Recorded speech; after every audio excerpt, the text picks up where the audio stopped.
There's that map again. We've now left Port Davey and green marks the course towards Recherche. Well, as we left Port Davey, the forecast was for up to 6 metre swells from the southwest, and it certainly lived up to expectations. When we get to the top of the wave, it pushes us sideways and collapses the Genoa. When we get to the bottom of the wave, there's no wind, but plenty of birds surrounded us, and there was a lot of activity in the water.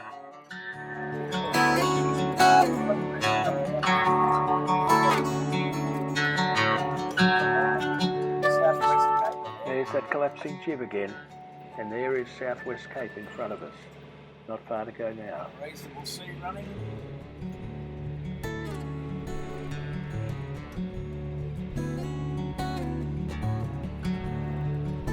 Rounding Southwest Cape, big swell behind us, hitting speeds of up to 13 knots.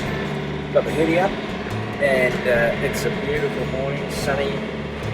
I'll just let you watch the speedo for a little while, just for fun.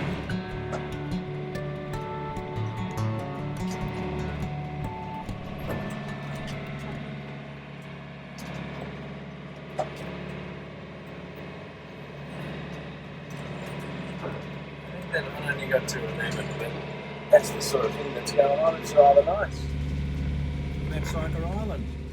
Now I don't know why, but I always thought Mattsuyker Island was a tiny little place, but it's quite big, and it's a long way south, and it's in the roaring 40s, but you wouldn't know it today. Well, pretty soon we had a breeze change, and it came in from the southeast, so we were able to reach across the bottom towards Southeast Cape.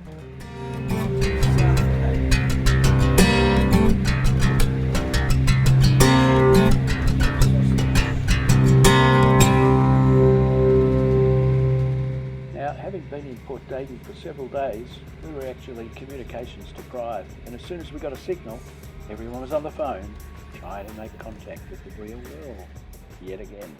A bit rolly today, but we are just rounding the Southeast Cape. We've decided that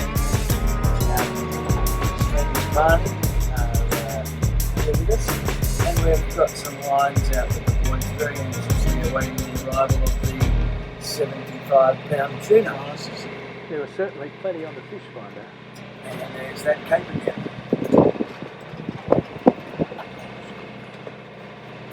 That was a gnome. That was the ship's gnome. Well, as often happens in the roaring 40s, the weather changed very quickly. We had this fantastic thunderstorm approaching us from the north. And just have a look at that swell breaking on that headland. Pretty spectacular. Glad we're this far out. Here she comes.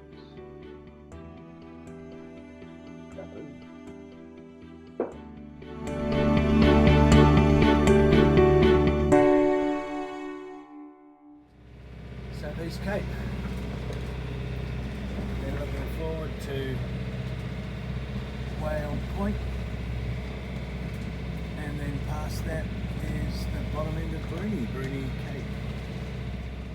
It's quite amazing on a journey of this nature that before you know it, it's nearly over.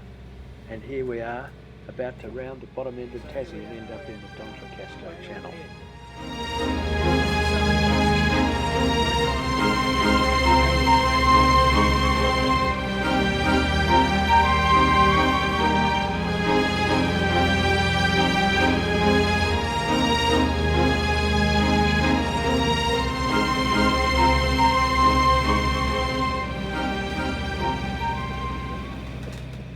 But it's not all bad news, because once we got around the corner, the sea flattened.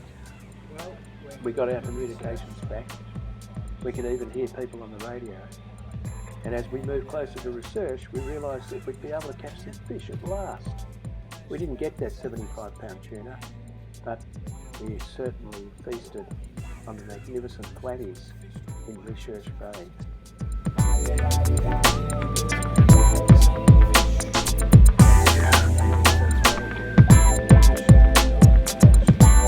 having reached the east coast of Tasmania, we decided that it was time for champagne. Don't worry, that's all right. That's only on the outside. So here we are in Recherche. Very calm in here.